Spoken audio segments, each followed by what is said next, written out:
Hello everybody, welcome back to my YouTube channel. Mormon Chatustarikol, Namaskar.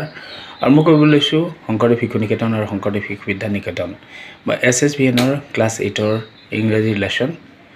Bal Gangadhar Tilak ইয়াৰ কেইটামান ছুটি প্ৰশ্ন যিবোৰ MCQত তোমালোকৰ সহায়ক হ'ব পাৰে তেনে প্ৰশ্ন লৈ আহিছোঁ গতিকে ভিডিঅ'টো স্কিপ নকৰাকৈ শেষলৈকে চাবা নিশ্চয় কামত আহিব আৰু এজন ছাত্ৰই ৰিকুৱেষ্টটো পঠাইছিলে যে ইয়াৰ মাজৰ পৰা কিছু প্ৰশ্ন দিব লাগে সেই কাৰণেও এই ভিডিঅ'টো প্ৰস্তুত কৰি উলিয়াইছোঁ কম সময়ৰ ভিতৰত বৰ গৰম জানিছে So question number 1, who is considered as the father of Indian national movement? It is Bal Gangadhar Tilak. Who was the father of Gangadhar Tilak? Answer for Gangadhar Ramchandra Tilak. Who was Gangadhar Ramchandra Tilak? A Sanskrit scholar and a famous teacher who had intolerant attitude towards injustice. It is Bal Gangadhar Tilak. What happened? The next question is question number 5. What happened to Tilak's father when he was 10 years old? ইয়াৰ আগৰখিনি মই অসমীয়া কৈ দিয়া নহ'ল নিশ্চয় বুজিছা ইয়াৰ পৰা বাৰু কম What happened to Tilak's father when he was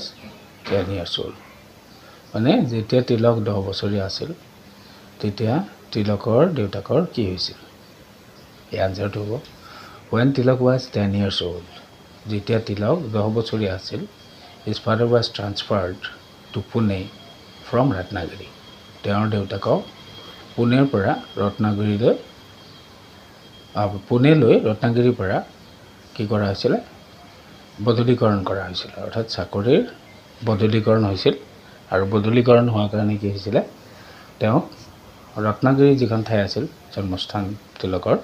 এই ৰত্নাগিৰিৰ পৰা পুনেলৈ তেওঁ যাব লগা হৈছিল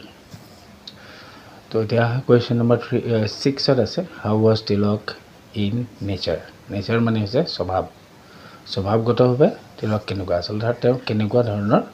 স্বভাৱ আছিল আনসাৰটো হ'ব Tilak was truthful and straightforward in nature truthful মানে তো আমি জানো ন তিলক ওয়াজ ট্ৰুথফুল মানে হৈছে সত্যবাদী সদায় সঁচা কথা কৈছিল এণ্ড ষ্ট্ৰেইট ফৰৱাৰ্ড মানে কথা অকাই পকাই তেওঁ নকৈছিলে অকপকোৱা কাম নকৰিছিলে সিধা সিধি বা পোনপটীয়া তেওঁৰ স্বভাৱ আছিল next is question number 7 in what type of school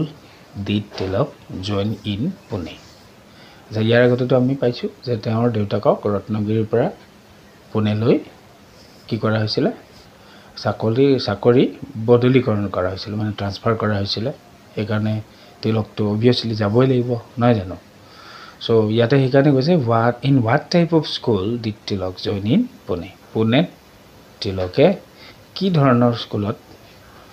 নামভৰ্তি কৰিব লগা হৈছিল বা জয়েন কৰিব লগা হৈছিল ইয়াৰ আনসাৰটো হ'ব কি Tilak joined the Anglo Vernacular School in Pune আৰু তিলকে কি কৰিব লগা হৈছিল পুনেত থকা Anglo Vernacular School in Pune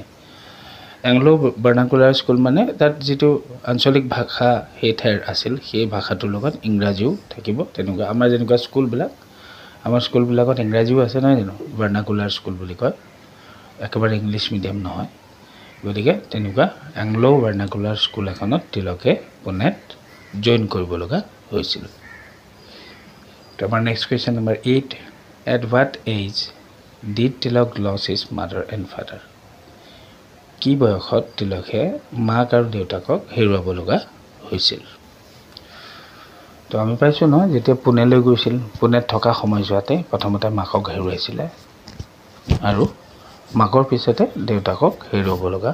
হৈছিল তো লেশ্যনটোত তেওঁলোকৰ কি হৈ পেলাই দেহাৱসান হৈছিল সেই সম্পৰ্কে কোনো কথা নাই আৰু তোমালোকে জানিব খুজিলে ক'ৰবাত বেলেগত চাই ল'ব পাৰিবা তিলকৰ তেনেকুৱা ধৰণৰ কাহিনী বা গল্পত পাই যাবা বা আত্মজীৱনীত পাবাই কোৱেশ্চন নম্বৰ 9 ত আছে In which year did Tilak pass his matriculation? তথাপি তেওঁ পঢ়া এৰা নাছিলে পঢ়ি আছিলে সেইকাৰণে কোৱেশ্চন আছে in which year did Tilak pass his matriculation? তিলকে কোনটো বৰ্ষত মেট্ৰিকুলেশ্যন অৰ্থাৎ আমাৰ যিটো প্ৰৱেশিকা পৰীক্ষা মেট্ৰিক পৰীক্ষা তেওঁ উত্তীৰ্ণ হৈছিল তো সেইটো বছৰ আছিল 1872 in 1872 Tilak passed his matriculation তো আমাৰ ইয়াতে যেটো শৰ্ট কোৱেশ্চনৰ কাৰণে বনাইছো সেইকাৰণে মই জাস্ট আনসাৰটো হে ইয়াত দিছো নহয় জানো যেটো এমসিকিউ আহিব পাৰে ইয়াৰ পৰা সেইকাৰণে তেনেকৈ দিছো মই কমপ্লিট সেন্টেন্স লিখি দিয়া নাই Last question, in which year did Tilak become a graduate? আমি জানো নিশ্চয় লেসনটো পঢ়িছা আৰু পঢ়োতে পাইছে যে তিলকে বিএ পাস কৰিছিল তো বিএ মানে হৈছে কি বিএ বিএসসি বিকম এবিলাক হৈছে গ্ৰেজুৱেট হোৱা বা স্নাতক অসমীয়াত নহয় নে তো প্ৰশ্ন হৈছে in which year did Tilak become a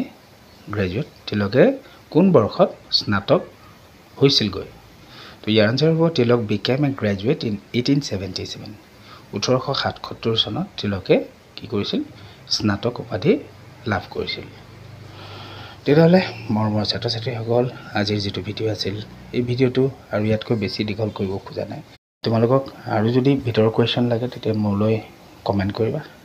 নিশ্চয় পৰৱৰ্তী ভিডিও বনোৱাৰ চেষ্টা কৰিম সো আজিৰ ভিডিওটো মই সামৰিছো